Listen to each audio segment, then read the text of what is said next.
नमस्कार, स्वागत है आप सबका जेन्स गवर्नमेंट जॉब्स एकेडमी में। आइए देखते हैं 1 जुलाई 2020 की मुख्य खबरें।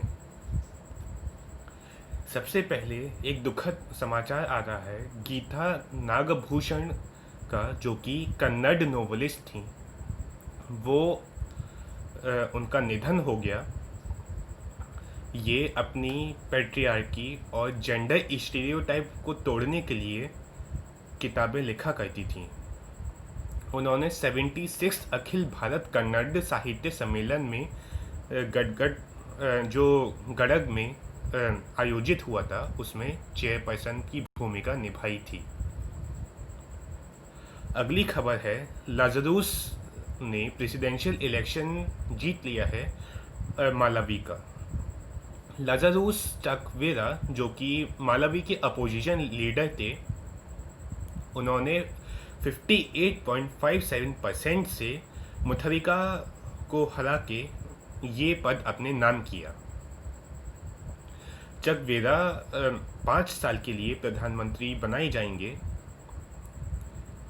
और मालवी की कुल जनसंख्या 18 मिलियन पीपल हैं।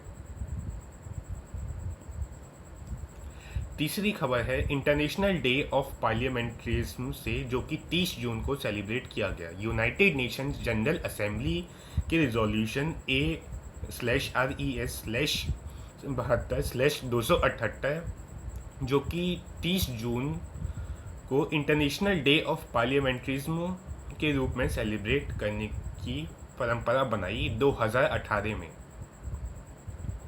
ये दिन यानी कि 30 जून 1879 इंटर पार्लियामेंट्री यूनियन का ग्लोबल ऑर्गेनाइजेशन ऑफ पार्लियामेंट इसमें स्थापित की गई थी। अगली खबर है, उत्तराखंड में भारत का पहला लाइकिन पार्क बनाया जा रहा है। ये लाइकिन पार्क कुमाऊं के मुंशियारी पिथौरागढ़ डिस्ट्रिक्ट में बनाया जाएगा। लाइकिन्स, जो कि हिमालयस में 5000 मीटर की ऊंचाई पे पाए जाते हैं, ये प्रदूषण के इंडिकेटर के रूप में जाने भी जाते हैं। लाइकिन दो जीवों का एक सम्मिलित प्रयास होता है जीवित रहने के लिए। पहला एल्गी, जो कि खाना बनाती है, और दूसरा फंगई, जो कि उसको प्रोटेक्टेड रखती है। अगली खबर है, तमिलनाडु वर्ल्ड बैंक ने लोन एग्रीमेंट साइन किया। तमिलनाडु की स्टेट गवर्नमेंट, सेंट्रल गवर्नमेंट और वर्ल्ड बैंक ने $250 मिलियन का लो इनकम ग्रुप्स के लिए घर बनाने का एग्रीमेंट साइन किया। इस एग्रीमेंट में 200 मिलियन पहले तमिलनाडु के हाउसिंग सेक्टर को जाएंगे, standing programme, and 50 million Tamil Nadu housing and habitat development project के अंदर जाएंगे। अगली खबर है, भारत बायोटेक ने कोविड-19 वैक्सीन के ऊपर ट्रायल करने का दावा किया है। यह पहला इंडिया का ड्रग है कोविड-19 के खिलाफ जिसको मंजूरी दी गई। Drug controller general of India ने फेज़ 1 और फेज़ 2 क्लिनिकल ट्रायल कोवैक्सीन का, जो कि Indian council of medical research की नेशनल इंस्टीट्यूट ऑफ वायरोलॉजी ने निर्माण किया है।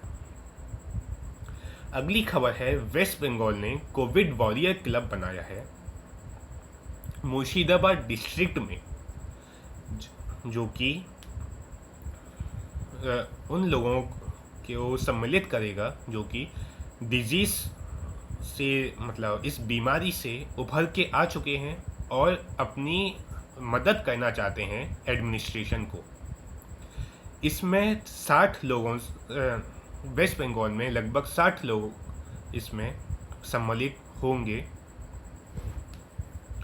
गवर्नमेंट ने दावा किया है कि इन मेंबर्स को खाना और रहना भी दिया जाएगा ऑनोरियम के साथ। अगली खबर है, नितिन मेनन को आईसीसी इलाइट पैनल के अंदर सम्मिलित किया गया। इंटरनेशनल क्रिकेट ऑफ काउंसिल की इलाइट पैनल ऑफ एम्पायर्स ने नितिन मेनन को अपने अंदर सम्मिलित किया। मेनन इंग्लैंड के निगिल लॉन्ग की जगह लेंगे। इनके पास 3 टेस्ट मैच, 24 एक दिवसीय अंतर्राष्ट्रीय क्रिकेट और 16 T20 का एक्सपीरियंस है और तीसरे इंडियन एम्पायर बनेंगे जो इस लिस्ट में शामिल हैं। पहले 2 श्रीनिवास वेंकट राघवन और दूसरी सुंदरम देवी रवि रह चुके हैं। ITI लिमिटेड और टेक महिंद्रा ने पार्टनरशिप की। IT सर्विसेज फर्म जो ITI है, ये 4G रेडियो एक्सेस नेटवर्क को 5G टेक्नोलॉजी में परिवर्तित करने के लिए साझा हुआ है। ITI E-Node B और 5G NR प्रोडक्ट्स की मैन्युफैक्चर करेगा और टेक महिंद्रा का सॉफ्टवेयर और वायरलेस टेक्नोलॉजी इसमें प्रयोग में लाई जाएंगी।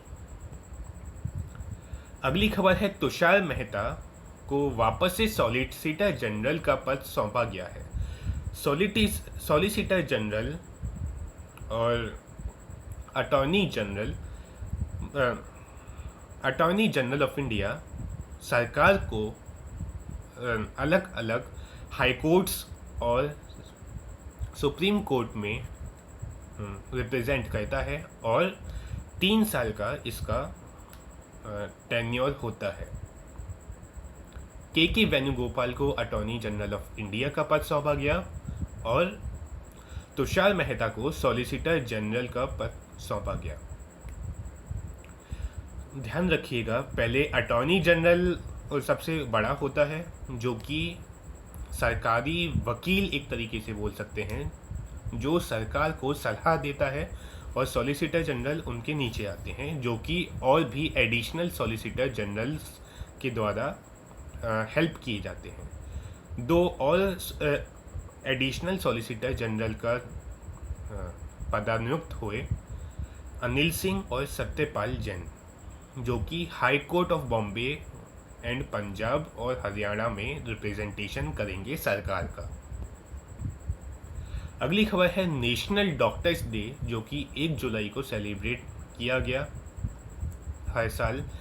ये डॉक्टरों की रिलेंटलेस सर्विस, जो वो दिन रात मेहनत करके लोगों को बचाते हैं, भगवान का दूसरा रूप भी माने जाते हैं, उनको थैंक्स गिविंग के लिए सेलिब्रेट किया जाता है। National doctors day doctor Bidhan Chandra Roy, जो कि पहले चीफ मिनिस्टर भी रह चुके थे वेस्ट बंगाल के, वो एक वेल नोन फिजिशियन थे। डॉक्टर रॉय को भारत रत्न 4 फरवरी 1961 में दिया गया था। प्रधानमंत्री स्वनिधि पोर्टल लॉन्च किया गया जो कि अभी तक बीटा स्टेट में था। ये पोर्टल एंड टू एंड यानी सरकार से लेकर सीधे नागरिक तक फ़ायदा पहुंचाएगा। इसके अंतर्गत लोन एप्लीकेशन दी जा सकेगी, मोबाइल ऐप के द्वारा KYC हो सकेगी लोन लेने वालों की, जिसको इंटीग्रेट किया जाएगा unique identification authority of India और उद्यम मित्र और बाकियों के साथ। अगली खबर है, मॉन डिस्ट्रिक्ट एडमिनिस्ट्रेशन जो कि नागालैंड का एक डिस्ट्रिक्ट है, उसको स्कॉच अवार्ड दिए गए 65वीं स्कॉच सभा में। डिस्ट्रिक्ट एडमिनिस्ट्रेशन को 2 चीज़ों पे अवार्ड दिया गया, फाइनेंशियल इंक्लूजन और डिस्ट्रिक्ट रिस्पॉन्स टू कोविड-19 एंड स्किल डेवलपमेंट। कॉच को फाइनेंशियली इंक्लूसिव मॉन डिस्ट्रिक्ट का सम्मान दिया गया। मध्य प्रदेश ने हमारा घर हमारा विद्यालय नाम से विद्यार्थियों के लिए एक पोर्टल लॉन्च किया है। माई होम माई स्कूल नाम से यह जो कोरोना की वजह से आई एकेडमिक ईयर में दिक्कत और पढ़ाई का एकदम से रुक जाने को टैकल करने के लिए स्टार्ट किया गया है।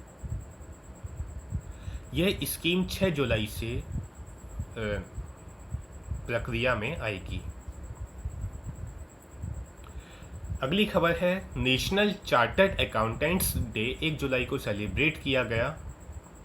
ये दिन Indian institute of chartered accountants of India को, जो कि 1949 में पार्लियामेंट ऑफ इंडिया के एक्ट के द्वारा पारित किया गया था, उसकी खुशी में मनाया जाता है।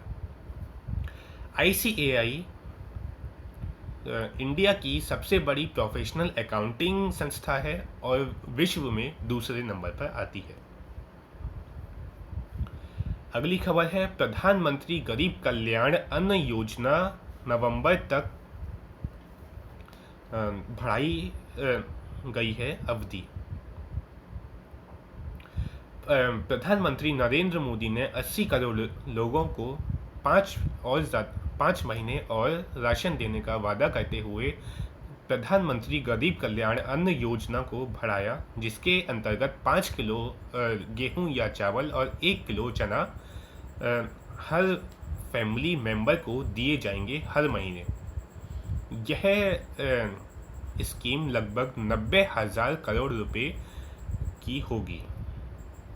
अगली खबर है RBI ने इन्फ्लेशन एक्सपेक्टेशंस सर्वे लॉन्च किया, जो कि 6,000 घरों को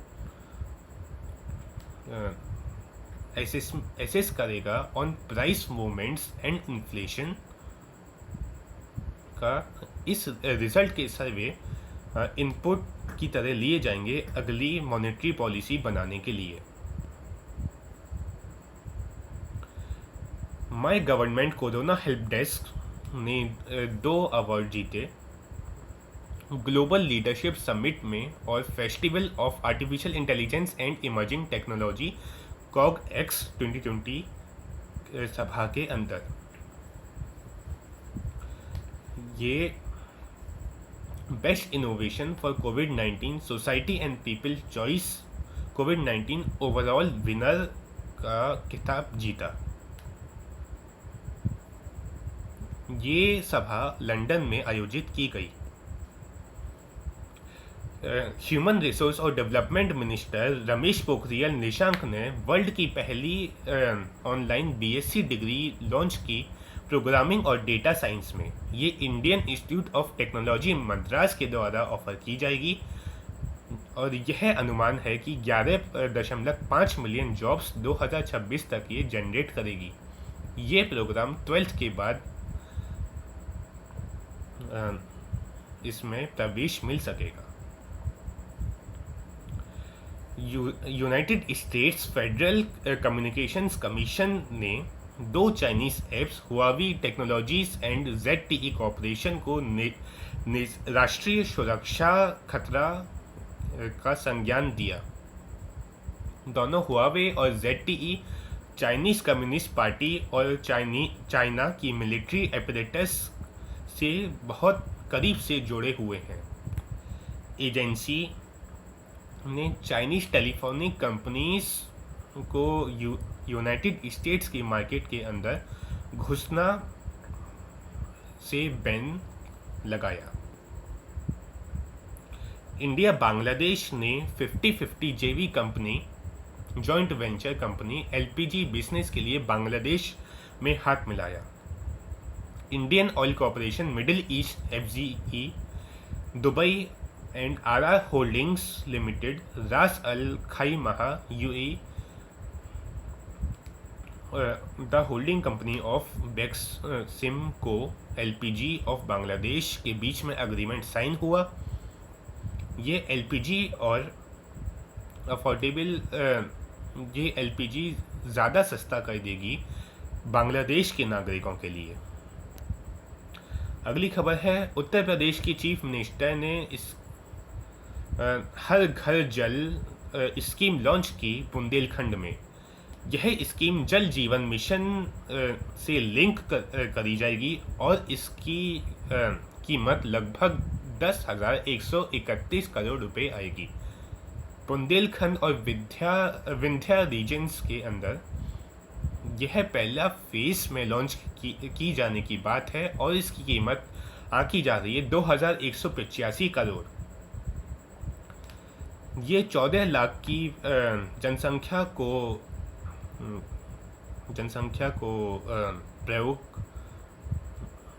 करेगा, जो कि महोबा, ललितपुर और झांसी को बेनिफिट दिया जाएगा।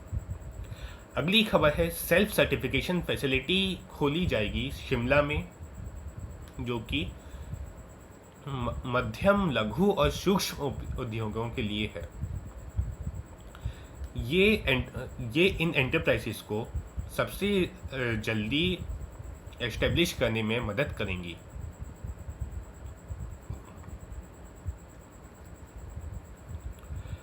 इंडियन स्टैम्प एक्ट 1899 के अंदर फाइनेंस एक्ट 2019 के द्वारा जो अमेंडमेंट लाया गया था और रूल्स उसके अंदर जो बनाए गए थे वो 1 जुलाई 2020 से लागू किए जाएंगे।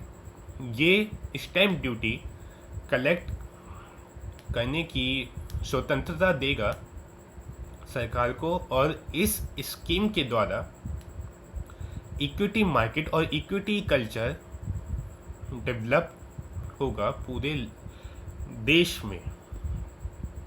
अगली खबर है आइसलैंड से, जहां पे गुडनी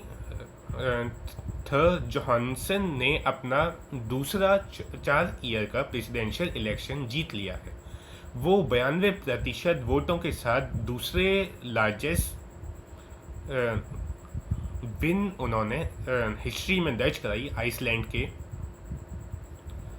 प्रेसिडेंट आइलैंड का हेड ऑफ स्टेट होता है और सिर्फ एक सेरिमोनियल रोल प्ले करता है कुछ सीमित पावर्स के साथ। प्रेसिडेंट सीधे डायरेक्ट इलेक्शन से वोट किए जाते हैं। स्विगी ने आईसीआईसीआई बैंक के साथ पार्टनरशिप करके स्विगी मनी लॉन्च किया है। यह डिजिटल वॉलेट स्विगी मनी, जो कि आईसीआईसीआई बैंक के इंस्टा वॉलेट सर्विस प्लेटफॉर्म से जोड़ा जाएगा और इस स्विगी मनी से ग्राहक अपना चीज़ें ऑर्डर कर सकेंगे ऑनलाइन स्विगी से। नेशनल एंटी डोपिंग एजेंसी ने अपना पहला मोबाइल ऐप लॉन्च किया नाडा ऐप के रूप में, जिसका उद्घाटन स्पोर्ट्स मिनिस्टर किरण रिजिजू ने किया। यह इंफॉर्मेशन देगा एथलीट्स को डोपिंग सब्सटेंसेस से जो कि प्रोहिबिट हैं और उनका एडवरेंट यूज़ उन एथलीट के करियर को अफेक्ट कर सकता है। नाडा ने इन डोपिंग सब्सटेंसेस को इंफॉर्मेशन इस ऐप पे डालने की बात कही है ताकि किरण रिजिजू और एथलीट्स से सीधा संपर्क साधा जा सके। अगली खबर है पॉप स्टार बेयोंस को बेट अवार्ड्स में 2020 का ह्यूमैनिटेरियन अवार्ड मिला है उनकी फिलैंथ्रोपी और पैशन फॉर सोशल जस्टिस के लिए। फिलैंथ्रोपी यानी कि समाज सेवा, मानव सेवा। बेट अवार्ड्स इसलिए भी दिए जाते हैं, बेट अवार्ड्स ने और भी एंटरटेनमेंट इंडस्ट्री के सिंगर्स जिन्होंने अपनी असमय मृत्यु के कारण पूरी दुनिया को शॉक में डाल दिया था, उनको भी सम्मान दिया, जैसे rapper Pop Smoke, Richard, Little Richard, जेस फ्लाई और दूसरे। अगली खबर है मारियो गोमेज, जो कि जर्मनी से खेलते थे। उन्होंने संन्यास लिया फुटबॉल से 34 वर्ष की उम्र में। गोमेज ने 78 कैप्स जीती हैं जर्मनी के लिए और 2 साल पहले इंटरनेशनल फुटबॉल से रिटायर्ड होके अपना क्लब करियर, जो कि स्टटगार्ट से शुरू किया था, बुंडेसलीगा जीत के। उनके खाते में 170 गोल हैं, जो कि उन्होंने 328 बुंडेसलीगा गेम्स के अंदर अपने नाम किए। अगली खबर है 36th एशियन समिट, जो कि वियतनाम में हुई। वियतनाम की कैपिटल हनोई में 26 जून 2020 को वीडियो कॉन्फ्रेंसिंग के द्वारा हुई। इसकी चेयरमैनशिप वियतनाम के प्रधानमंत्री नगुयेन जुआन फुक कर रहे थे। इस समिट का theme cohesive and responsive Asian था। यह अप्रैल 2020 में निर्धारित थी, लेकिन कोविड-19 की वजह से इसको पोस्टपोन करना पड़ा था। आज की खबरों में इतना ही। अगर आपको मेरी वीडियो पसंद आई हो, आपको जानकारी अच्छी लगी हो, तो इस वीडियो को लाइक करें, ज़्यादा से ज़्यादा शेयर करें, सब्सक्राइब करें, और जो चीज़ पसंद नहीं आई हो उसको कमेंट में लिख के दें, ताकि अगली वीडियो में आगे और अच्छे से काम किया जा सके। आज के लिए इतना ही। धन्यवाद।